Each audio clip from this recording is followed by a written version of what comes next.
Pokémon Omega Ruby and Alpha Sapphire are some pretty solid Pokemon games. Despite the fact that the games are 95% water, I still really enjoyed my playthrough of Hoenn. This is why I wanted to revisit these games all these years later to see if I can beat it with only Dragon types. Not only am I going to be using only one type of Pokemon though, I'm also going to be adding on the hardcore Nuzlocke rules just for a little pizzazz. With all that being said though, I'm ready to get into the run, so I name myself Zango and start my journey through Hoenn. This journey starts off a little bit weird as I've got to watch these big hunky men carry boxes inside my house, and I've also got to see my deadbeat dad on TV just talk about his gym status. I really wish he was with us though, because he could help us move in and he could be there for me, but it doesn't matter. I ended up getting a Pokemon. I used the Universal Pokemon Randomizer to make my starter Bagon, so I would actually have a Dragon type for the first half of this game. I decided to give Bagon the nickname Bacon, then I've got to go challenge my rival, and she's actually a complete pushover as I've got Ember and she's got a Trico. After absolutely murking May in a battle, I get to go meet my dad for the first time in like 10 years, and all he wants me to do is go get this kid Wally a Pokemon. Once I get that done, I go to Petalburg Woods and meet this guy who's dressed up like an absolute weirdo. I swiftly move past that situation and find myself in Rustboro City where I can challenge the first gym. In this first gym, I've got to go up against Roxanne and she leads a battle with Geodude as I lead with Bacon. With Bacon, I start out by going for a Dragon Breath, doing well over half and paralyzing Geodude. Geodude attempts to hit me but can't as she's fully paralyzed, and on the next turn, I go for another Dragon Breath, but Roxanne heals, so it only brings Geodude into the red. That healing really didn't matter much as one more Dragon Breath finishes off Geodude and leads me into the final Pokemon Nosepass. Against Nosepass, I go for a Dragon Breath and it ends up doing about a fourth as I get hit by a Rock Tomb that does 10 HP. On the next turn, I go for a second Dragon Breath and this brings Nosepass down to half as I then get hit by another Rock Tomb and it actually gets a critical hit. This is really unfortunate as now I'm at 14 HP and with my speed being down 2, I'm actually slower than Nosepass. Now that Nosepass can outspeed, she goes for a tackle that brings me down to 9 HP as I go for a Dragon Breath and it brings her down into the red. At this point, I think it's over as Nosepass just has to hit me with a Rock Tomb, but for some reason she decides to spare me and goes for a tackle, which allows me to survive and go for a Dragon Breath and finish her off. With Nosepass down, I win my first gym badge. With that first gym down, I witnessed Team Magma run away with some Devon parts, not really sure what that does, but as I'm running to go chase them, I find myself Pico, and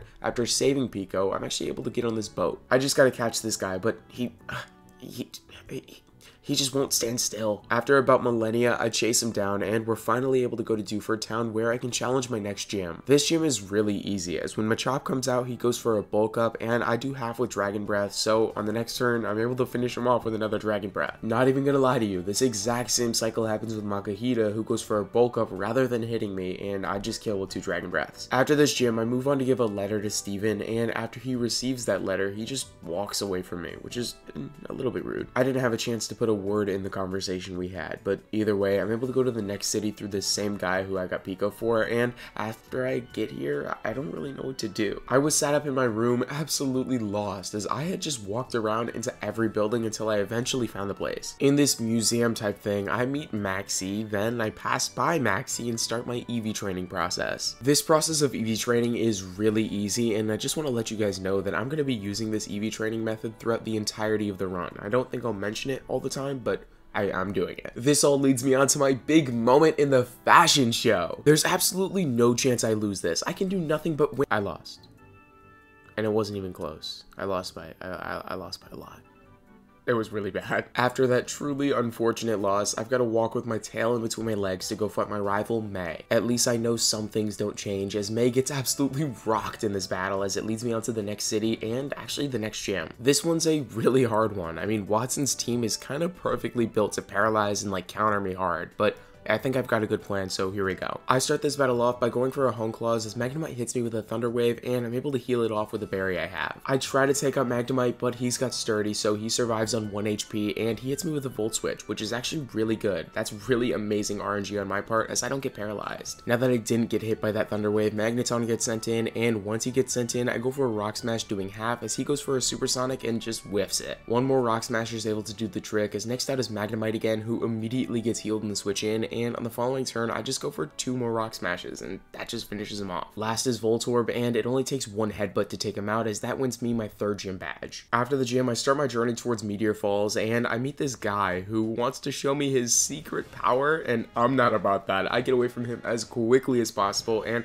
I'm actually able to make it to the next town. This town really isn't much though, as it's kind of just like a border to get to the next area, Meteor Falls. Once I get there, an easy fight with Team Magma ensues, and this scientist nearly gets pushed off the the edge of a cliff. Like, what? Team Magma is one of the craziest evil teams. They literally almost assassinated this guy. Those Team Magma guys let me know that there's actually a stronghold on top of Mount Chimney, so I go there. On top of the stronghold, I beat up my good friend Maxie, and after he's finished, I make my way down to Lava Ridge Town to challenge my 4th gym. After Flannery finishes yelling at me, she leads the battle with Slugma as I lead with Flareon.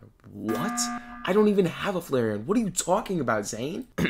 Sorry about that. I lead the battle with my Bagon. With Bagon, I start out by going for a Hone Claws that brings my attack up 1 as Slugma misses an overheat. On the next turn, because I was feeling confident, I decided to go for another Hone Claws, and Slugma actually sets up a Sunny Day, which absolutely horrifies me. On the next turn, no more games, I go for a Headbutt, finishing her off as that leads into Numel. Numel gets the same treatment, just a one-shot headshot, as this leads into me getting Dragon Claw. After I teach it to her, Torkoal comes out, and I go for a Dragon Claw on Torkoal, doing a little bit over half as I get hit by an overheat, doing insane damage, bringing me all the way down to 12 HP. With a critical hit, I would have been biscuits there, but thank God we're good. I end up going for another Dragon Claw, finishing off Flannery and winning myself my 4th badge. After finishing off Flannery, I go back to Petalburg City where I'm able to fight my dad. Before fighting him, I evolve Bacon into Shelgon, then I start my 5th gym battle. Norman leads the battle with Slacking as I lead with Shelgon. I start out by going for a Protect, and on the next turn, I go for a Hone Claws as Slacking just loafs around. This cycle continues until I'm at +6 attack, and at that point, I go for a Dragon Claw one-shotting Slacking. With Slacking down, next out is Vigoroth, who hits me with a Retaliate, but it doesn't do an insane amount of damage. It only brings me down to 50 HP as I'm able to go for just one Dragon Claw, and that finishes him off. Lastly is another Slacking, so I go for a Protect and Dragon Claw combo that finishes him off and wins me my 5th badge. Now that I have that 5th badge, this level cap moves up to 35, so I'm able to catch 2 new Pokemon. The first one is in the desert, and it's a Trapinch. Once I catch him, I give him the nickname Bagel, then I move on to Meteor Falls, where I can catch another Pokemon, this one being Swablu. After catching Swablu, I give her the nickname 1.60934 km, and the reason I did this is because I'm a filthy American, and I can't ever remember what a mile is in kilometers. With those 2 Pokemon acquired, I move on to the weather station that's currently being ransacked. After clearing out Team Magma, the only thank you I get is a testicle for a Pokemon, then I move on to fight May in my next rival battle. This was really just a Dragon Claw sweep, and after May's defeated, I head into Fortree City where I get this stupid lizard out of the way so I can challenge the 6th gym. Also, one more thing before I start this fight, I evolve Trapinch into Vibrava, then I also evolve Swablu into Altaria. Winona leads the battle with Swellow as I lead with Altaria. Swellow starts out by going for a double team as I go for a Dragon Breath, doing about half. Swellow starts to spam double team, and after a couple of turns, that strategy falls through on itself as I hit a Dragon Breath and it ends up taking Swellow out. Next out is Altaria, and for Altaria, I start out by going for a Dragon Breath, doing a little bit over half as I get hit by a Dragon Breath and it brings me down to 34 HP. One more Dragon Breath finishes off her Altaria as next out comes Skarmory. For Skarmory, I decide to move into Bagel, and on the switch in, I get hit by a Steel Wing, doing a really good amount of damage. At this point, I start to get really lucky as in 4 consecutive turns, I take 0 damage from Skarmory just by flinching and avoiding attacks. Once Skarmory is just outside of healing range, I switch into Shelgon and set up a Hone Claws. This Hone Claws gives me just enough power to finish off Skarmory, and with Skarmory down, last out is Pelipper. Pelipper starts out by going for a Protect, simply just delaying the inevitable as I end up one-shotting with a Dragon Claw, and that wins me badge number 6. With the gym down, I move on to Lily Cove City where I find this weird guy who gives me some Altarianite. In this city, I also find the move deleter so I can finally get rid of this awful move Rock Smash. I then start to walk around the city a little bit, and I meet this Team Magma grunt who says, "Don't go near the cave in the cove," and why would I not do that? They just told me not to. I go there and I end up finding a ton of Team Magma members. Shocking. I make it to the top of this mountain and I want to fight Maxie, but he ends up just walking right past me, which is really unfortunate to say the least. I really thought me and him had something, but it's fine, whatever. After absolutely beating the brakes off of his sidekick, I get myself the blue orb and fight Team Magma member after Team Magma member. It's really obnoxious at this point. Eventually, I make it to Team Magma's secret lair, but they just leave.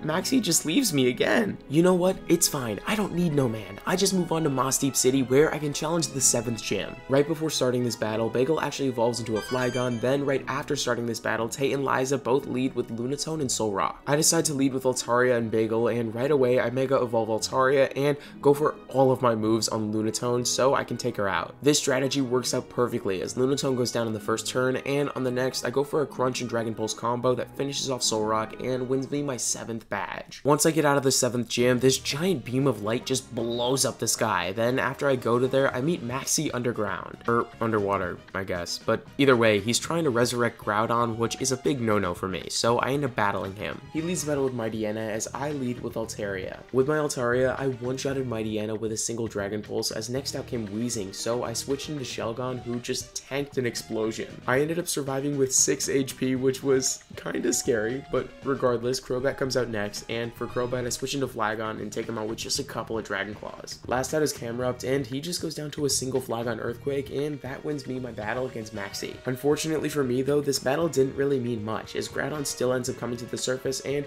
he's like kind of destroying the world. This causes me to go to the Cave of Origin and get in this really wacky suit so I can follow him on this lava. After he goes primal, he ends up starting to battle me, but this fight really isn't that bad. He is a level 45 and he's extremely powerful, but most of his moves are ground type moves, and because I have Levitate, this just does nothing to me. Because of this, Groudon goes down pretty easily to Flagon, and this actually kind of wraps up the game really nicely. Team Magma and Team Aqua, they get along now, which is really kind of nice, and I'm actually able to get a few new encounters here after defeating Primal Groudon. The first one is an Axew that took me forever to find. When I say forever, I mean forever. It took me like 7 hours to find an Axew, a regular Axew.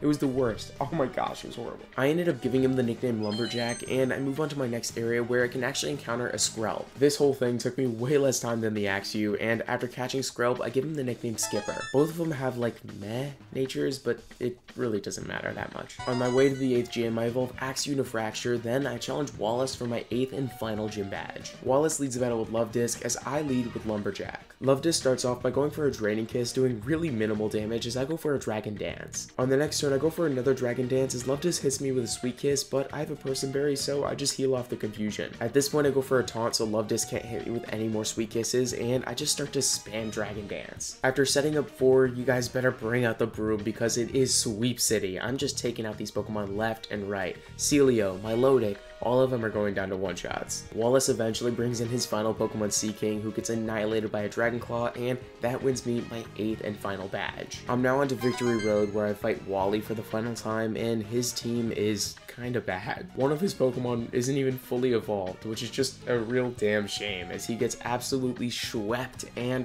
I'm on to the Elite Four. Before starting my Elite Four journey, I get myself a Salamence and a Dialga, bring my team up to the level cap so I can challenge Sydney in my first Elite Four battle. Sydney leads the battle with Mightyena as I lead with Lumberjack. I start the battle off by setting up a Dragon Dance as Mightyena hits me with a Swagger, but since I have a Person Berry, that Swagger just does nothing and raises my attack +2. That Dragon Dance and Swagger bring me up to +3 attack and +1 speed, so as you can imagine, Mightyena gets absolutely annihilated on the next turn by a Dragon Claw. Next out is Shiftry, who hits me with a Fake Out flinching me, as on the next turn I go for a Dragon Claw and he just goes down. Pretty much this exact same cycle happens with both Sharpedo and Absol until eventually I make it onto Sydney's final Pokemon, Cacturn. On the initial turn, Cacturn sets up a Spiky Shield and I end up hitting it, doing minimal damage to myself, as on the next turn I just finish off Cacturn with another Dragon Claw. That finishes up my first Elite Four member and leads me onto my next one, Phoebe. She leads the battle with Haxorus as I lead with Lumberjack. With Lumberjack, I start out by going for a taunt on Dusclops, and she's actually not able to hit me as she went for a Confuse Ray. At this point, you know what time it is. I start to spam Dragon Dance until eventually I set up like 2 or 3, then I go for a Dragon Claw on Dusclops and it ends up OHKOing.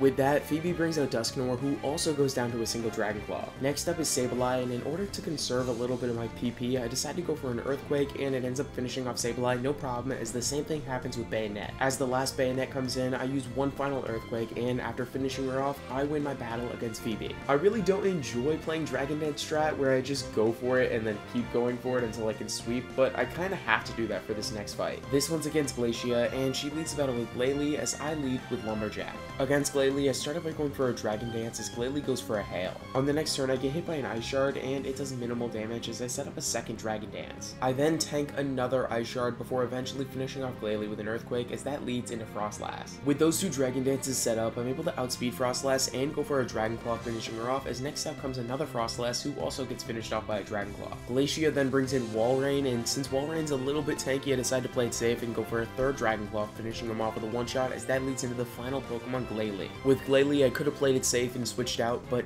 nah, I'm not about that. I decided to go for an Earthquake and it one-shots, winning me my third Elite Four battle. I'm now on to the final Elite Four member, Drake, and he leads the battle with Altaria, as I lead with an Altaria of my own. With my Altaria, though, I decide to Mega Evolve, and after Mega Evolving, I go for a Moonblast, and it ends up absolutely annihilating the enemy Altaria. Kingdra gets sent in next and is also annihilated by Moonblast, as next out is Flygon.